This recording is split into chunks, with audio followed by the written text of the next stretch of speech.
Welcome to the Truth Must Be Told podcast. Thank you for joining us today as we share the good news of Jesus in this uncertain world. If you have any questions, suggestions, or comments, please reach out to me at thetruthmustbetold93@gmail.com. Now, if you've missed any episodes, you can go to anchor.fm and look for me, Sal Passos. While you're there, hit the support button and help this podcast to continue. For those of you on YouTube, don't forget to hit the thumbs up button and subscribe to this podcast so you don't miss any of these exciting shows. Thank you once again for your support, and I'll be seeing you soon on The Truth Must Be Told. Should Christians have guns? Should they use deadly force to protect themselves? Well, we're going to discuss it today on The Truth Must Be Told. So stand by. He's just ignorant. He doesn't know any better than to tell the truth. It's the truth. I just want to report the truth. It'd be a nice change of pace. Okay? When in doubt, tell the truth. Edward, I tried to tell the truth, and they kicked me off the air. You can't handle the truth. And now, speaking the truth, even though it hurts, here's the host of The Truth Must Be Told, Sal Passos. Hello and welcome to the program. Today is Tuesday, and I am so sorry about Saturday's program. My computer ran out of memory. I'm trying to save the shows to bring them up at another time, but apparently I'm going to have a difficulty. So until I do something about getting more memory in here or whatever, I'm going to have to delete older programs out of my computer, which is a shame because I'd really like to have them. But I can always watch them again on YouTube because most of them are there. But speaking of YouTube, don't forget, guys, that if you're watching on YouTube, don't forget to hit that like button and subscribe. And Rumble, do the same thing. Don't forget to subscribe to the podcast there. You can catch the audio portion on Anchor.fm, as I've told you, and Yubnub.social, new platform. We're working on that. And also Wisdom, the Wisdom app. And we're getting there with that as well. So just bear with me as we make a few changes here in the program structure. We are working on it. But it's good to see you here today. I'm glad you're here. Again, I apologize for Saturday. It has just been a crazy thing with my computer. I was halfway through the show recording, and boom, it died on me. I ran out of memory. I can't support this. So either one of two things. Either I start going live, but I like having the recording here so I can, one, play it back. Two, also I can't seem to find a good time for everybody to tune in. But we'll work on that. If you have any comments about it, you can email me at thetruthmustbetold93@gmail.com, and I would love to hear your comments on the issue. So, all right. So here we are, and we're going to talk about whether Christians or not should participate in carrying a weapon. Should you carry a weapon? Should you? What are your thoughts about using deadly force if necessary to protect yourself or your family? Is that biblically sound? Do we have a right to do that? Even though the Bible says you shall not kill, don't kill. What are we experiencing here? What are we talking about? Well, I'm going to start the show off a little bit differently. The first part of the episode, I'd like to tell you a story. It's a very famous story, and some of you may know who I'm talking about, but just bear with me as we go through and we look at this together, okay? So back in 1887 in Pall Mall, Tennessee, that was a long time ago, William and Mary were expecting a child. Now, this was to be their third child for the couple who would eventually have 11 children in total. They were there on December 13th of that year. Alvin was born in the two-room cabin that they raised all of these children at. So it was a very interesting time, and life wasn't easy for them. William worked as a blacksmith, and with his sons, they worked the family farm. They hunted and fished to help with food for the family, and Alvin and his brother could only attend school for about 9 months. Now, in some of these places, they did school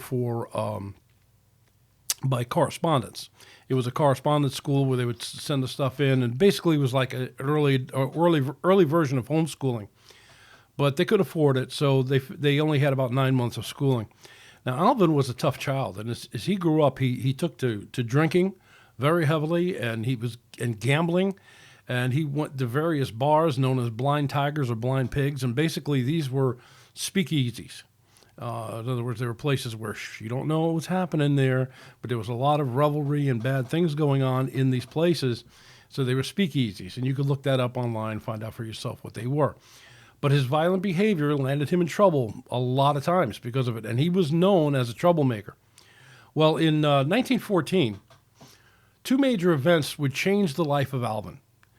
The first was World War I, which started in July of that year. So in July of 1914, World War I started. The second was the influence of his mother, Mary Elizabeth. Now, she was a godly woman. She prayed for her son and tried to tell him to mend his ways, but Alvin resisted. He did not want to have anything to do with mending his ways. He liked the way he was and did not want to change. Now, and despite his reputation for fighting and drinking, I guess to appease his mother, he attended church on a regular basis. So, at the end of 1914, the local Methodist church received a visiting preacher by the name of Reverend W. W. Lovelace, a minister with a group called the Churches of Christ and Christian Union, and they held a revival at Alvin's church. Now, the revival services could be up to a week-long event that was led by preachers who spoke God's word in the hopes to call sinners to repent and to turn to the gospel. During the revival service on New Year's Day in 1915, Alvin committed his life to Jesus. Now, he led an extraordinary life, and his life changed it. He became known as the singing elder. He began to teach Sunday school classes and everything, and he was really, his life just radically changed. And it's so much so that Alvin and his family supported Reverend Lovelace in Lovelace's effort to start a new CCCU congregation in the area. So Alvin, again, he taught Sunday school classes, and he did his best to live according to the scriptures. Now, that's not where this story ends.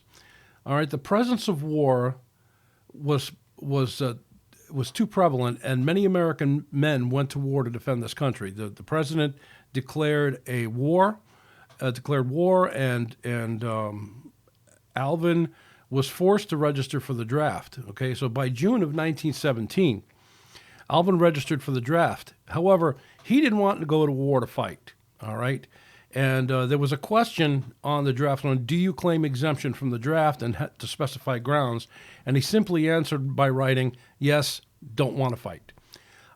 His claim was rejected, however, after many appeals and whatnot, and he was sent to Camp Gordon in Georgia in November of 1917. Now, he deeply believed his Bible, and he was troubled by the thought of being called on by his government to fight and to kill someone that he didn't know. And he said in his diary, quote, "I was worried clean through. I didn't want to go and kill. I believed in my Bible," unquote. See, this man was not a casual Christian. This man applied the principles of Scripture to his everyday life. All right, and the Army had deemed him a conscientious objector. And that didn't stand too well with a lot of the other men he served with, because he was, they looked at him as some kind of a coward or whatnot, but he was far from that. I mean, being in so many fights when he was growing up, and he knew his way around things, and he knew how to shoot. Alvin actually grew up, there was one phrase that said he said that people said that he learned how to shoot by the time before he was weaned. So, I mean, he really learned how to shoot. He was an expert marksman. But the military, in talking with his commanding officers, what they did was they granted him a 10-day leave to settle it in his heart. They didn't have to do this, but they granted him a 10-day leave, and they told him that if he hadn't changed his mind by the time he got back, they would okay his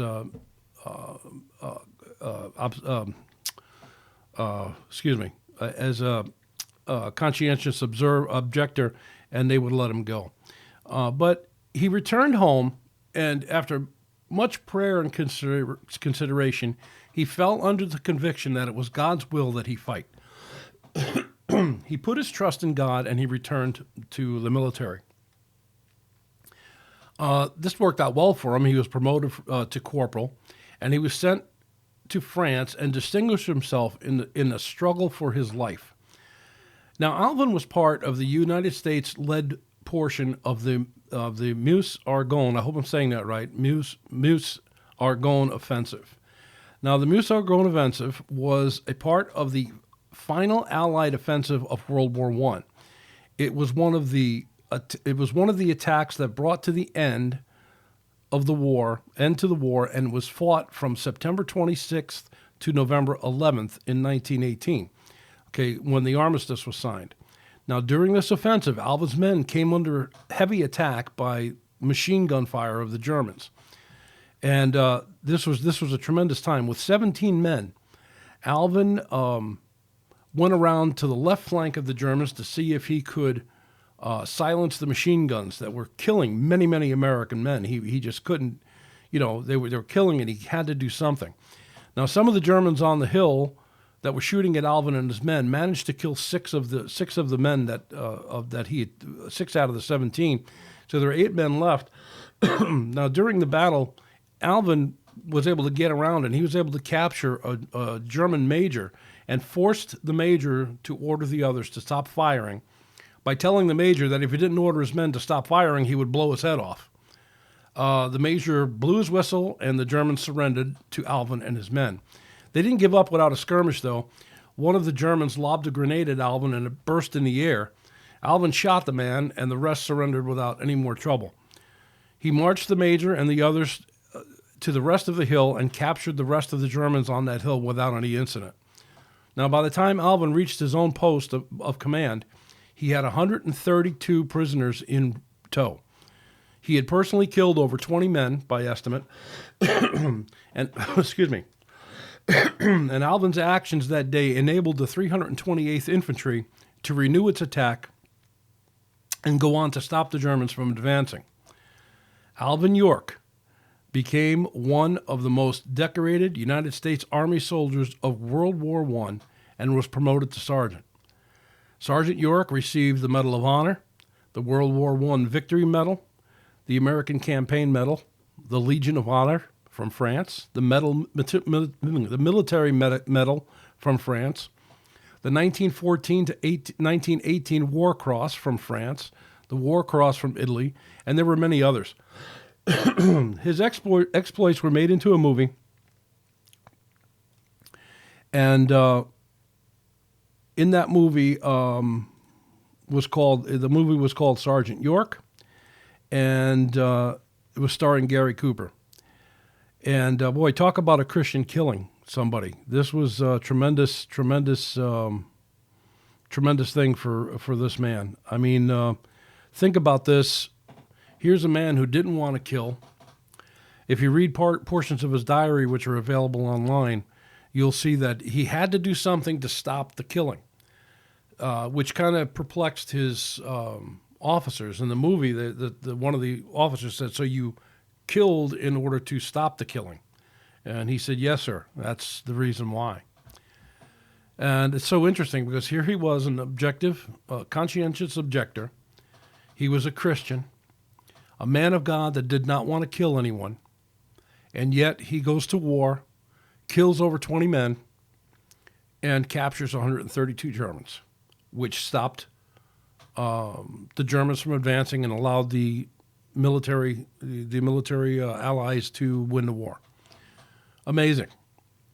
Well, talk about a Christian killing, like I said. Well, we'll get more into this after the break. So if you just stand by, we'll be right back after a few things to pay the bills and whatnot. All right, we'll be right back. So just stand by.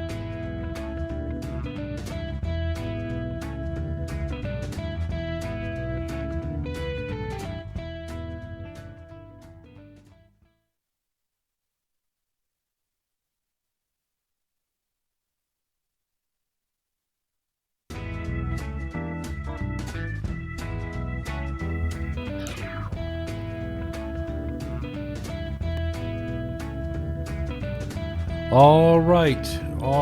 Welcome back.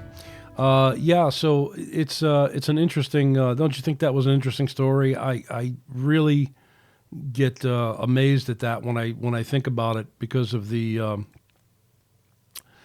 use of violence that this man had to use. He was in a time of war, and he wound up killing 60 men. 20 men, and captured many more. But he was upset because he saw a lot of his men being cut down by the machine gun. And if you watch the movie Sergeant York, I think you'll get a bit. It was well done. In fact, it took Alvin a long time to approve that movie to be done. It was taken direct from his diaries, and so it was interesting to see. There's a lot of good actors in it. Gary Cooper was just one of them, but a lot of good actors that went on to be very famous actors later on, which you'll see them in there if you take the time to watch it. It's a good movie. Guaranteed you will like it. It's in black and white, so it's definitely before the major technology of the day, but it was well done. And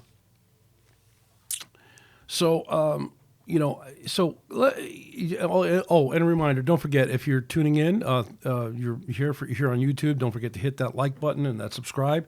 And if by some chance you don't see the show on YouTube or it gets deleted for some reason because of something I said, you can always go to Rumble. You could find me there at Sal Passo's. You could find me at Rumble. So, but we're there. Okay, so how do we as Christians justify the use of deadly force? A lot of people will speak up and say, well, the Second Amendment gives us the right, well-regulated militia being necessary to the security of a free state, and the right of the people to keep and bear arms shall not be infringed. That gives us, that gives the people, whether you're Christian or not, the right to keep and bear arms, okay, to protect yourself against the government, because the founders of the Constitution knew that without arms they would never win the war with England and the revolution against England and the taxation and all that stuff. By the way, did you see Prince What's-His-Face today complaining about America? Was it Harry? Duke Harry, or whatever the heck his name is. He came over from England and dropped his royalty, and he's coming over here, and he's telling us about the First Amendment, and he's telling us about climate change while he's flying around in a jet that spews more garbage out of it than everything. It's just, look, we went to war with the English to do away with dukes and duchesses, so we don't need them here telling us what to do. One reporter today said, hey, take your tea and crumpets and go back to England if you don't like it here. And I agree. If you don't like this country, for whatever reason you have to not like this country, pack up your bags and go. No one will stop you. And I'm sure there are plenty of pure-blood Americans that'll pay for your ticket to leave. All right. But many years ago, when I was in a discussion with a dear Christian brother who said that he couldn't kill someone that was trying to hurt him because that person's spiritual condition might send him to hell, and he in good conscience couldn't do it. I can understand that. That's noble of him for think that, and the Quakers believe that as well. They didn't want to, it was the person doing the harm that was damaging his soul. It wasn't the person being harmed. The person being harmed definitely would would definitely be on being hurt physically and whatnot, but they didn't want to do that. So this man said, in good conscience, he didn't want to see. Now, that was noble for him, and it's right. You see, the Bible doesn't give us clear indication. That is, it doesn't come right out and say, thou shalt defend thyself against the evildoer in 2 Hesitations 4. No, it doesn't say that. But it may at some point, some may point out that Jesus said to turn the other cheek in Matthew 5:39, and it tells us not to fight. In Luke, it says this, but love your enemies and do good and lend expecting nothing in return, and your reward will be great, and you will be sons of the Most High, for he is kind to the unthankful and evil. Now, in Proverbs 24:12, it tells us not to gloat when our enemy falls. Also in Proverbs 25:21, that we are to feed our enemies. In Now, Jesus expounds on this a little bit in Matthew chapter 5. He says, "You have heard it said, love your neighbor and hate your enemy. But I tell you, love your enemies and pray for those who persecute you, that you may be children of your Father in heaven. He causes the sun to rise on the evil and the good, and sends rain on the righteous and the unrighteous. If you love those who love you, what reward will you get? And not even even the tax collectors doing that. And if you greet only your own people, what are you doing more than others? Do not even the pagans do that? Be perfect, therefore, as your heavenly Father is perfect." Now, we look at that and we say, okay, and later on he talks about, in another verse in Luke 6, he talks about, again, loving your enemies and give to everyone who asks from you, and everyone takes what you belong. Do not demand it back. Do to others as you would have them do to you. If you love those who love you, what credit is that to you? And he talks about this, and he talks about, in loving our enemies, that we'll be children of the Most High God. So what do we do as Christians? If we love our enemies, okay, we're going to pray for our enemies. We're going to pray for those who despitefully use us. We're going to pray for those who persecute us. But what does it boil down to when it comes to a one-on-one? And Paul in Romans 14, when discussing the weak and the strong Christian, he says in verse 4, "Who are you to judge someone else's servant? To his own master he stands or falls." Now, although this is speaking of food to eat, Paul continues to teach on sacred days, etc. In other words, it is left up to each man's conscience and before God, because before God you will give an account, okay, not to you. You don't judge another person, because before God, he will stand or fall, and you don't matter, okay, because before God, so stop criticizing people. And this could be said for many things. In past episodes, I spoke of things like celebrating certain days, such as Halloween. It's up to the individual to settle that before God, what he or she is to do. I'm not here to tell you you should or you shouldn't. The Bible doesn't give us any clear indication on it or not. So you have to do the research, do things, check it out yourself, and you do something and settle it within your own conscience. I've chosen not to celebrate Halloween anymore. I used to. I don't do it anymore. And there's a lot of things that, can be said one way or another, but this is what Paul says.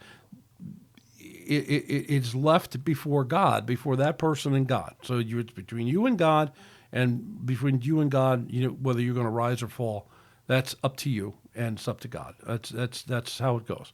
It's not for me to say. All right. So, now let's get into the title of this show. I entitled this episode "By a Sword," and I talk about this. I've brought this up many times. So let's see what Jesus had to say. So but he said to them, But now if you have a purse, take it, and also a bag. And if you don't have a sword, sell your cloak and buy one." So Jesus is telling them, go ahead and buy a sword, because he knew the time was coming where they would need to protect themselves. Okay, they were going to come under heavy persecution, and they needed to defend themselves. Now, why then did Jesus rebuke Peter for cutting off someone's ear with a sword shortly after he got done saying this? As this took place in the Garden of Gethsemane. Because Peter was interfering with God's will. He told his disciples many times that he would be betrayed, arrested, and put on trial and die. So for Peter to try to interfere, so Peter was rebuked. But let's take a look at some other scriptures. We're going to go over to oh boy, I'll tell you, I'm sorry, guys. I've got a lot on my mind right now. I'm trying to get this episode in before the lawnmower guy gets here to cut the grass. Exodus 22, verses 2 through 3. It says, "If a thief is caught breaking in and is struck so that he dies, the defender is not guilty of bloodshed. But if it happens after sunrise, he is guilty of bloodshed." Now, why this is an interesting passage when you look at it. Two basic principles are taught here in this text. It says the right to own private property and the right to defend that property is given by God here. It's saying that if a thief is breaking in and is struck so that he dies, the defender is not guilty of the bloodshed, of that person's bloodshed. Now, the full exercise of the right to self-defense, however, depends on the situation that we see here, because no one should be too quick to use deadly force against another even against someone who means to do him harm. Now, if someone was set upon by a thief in the middle of the night and in the confusion of the moment, the would-be thief was killed, the law did not charge the homeowner with murder. But if the thief was caught in the house during the day when the homeowner was unlikely to have been woken from a sleep, then the law forbade the killing of the thief. Essentially, the law said that the homeowner shouldn't be quick to kill or attack thieves in their homes. Both situations could be considered self-defense, but deadly force was expected to be a last resort, used only in the event of a panicked surprise attack scenario, where the homeowner is likely to be confused and disoriented. In the case of a nighttime attack, the law granted the homeowner the benefit of the doubt that apart from the darkness and confusion of the attack, he would not intentionally use lethal force against a thief. Even in the case of self-defense against a thief, a godly person was expected to try to restrain their assailant rather than immediately resort to killing him. So we see that, yes, is it necessary to defend ourselves against evildoers? Yes, absolutely. Now, in this particular case, in this scenario, someone broke into somebody's house and the homeowner struck him and killed him. I don't know how, sword, hit him in the head with a hammer, I don't know, whatever. We have modern day weapons now. The Bible was written before we had AR-15s, and even before the Second Amendment was written, and where they had flintlocks. But what do we do as Christians, if we are attacked physically? Well, we have the right to defend ourselves. Now, again, deadly force is used as a last result.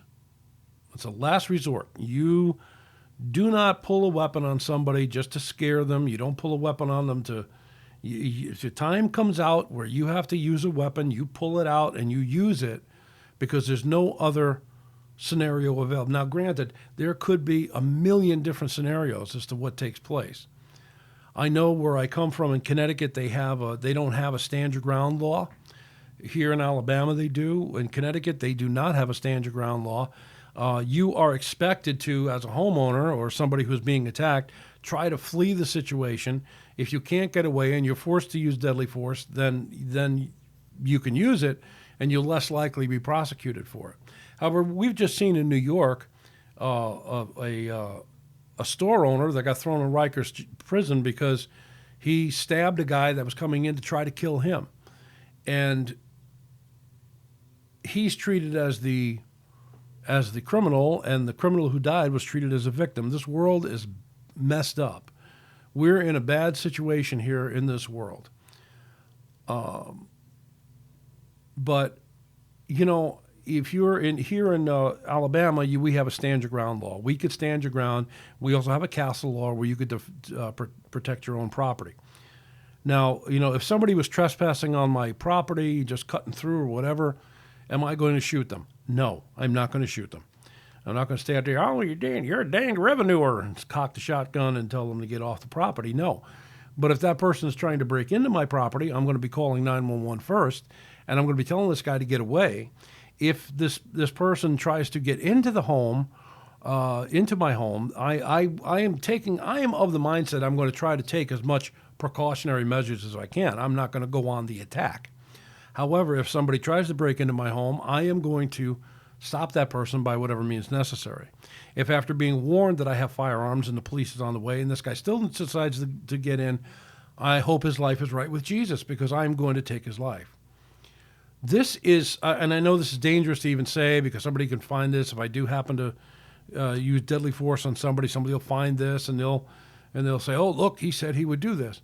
Remember, it depends on the circumstances. There's a million different circumstances that can happen.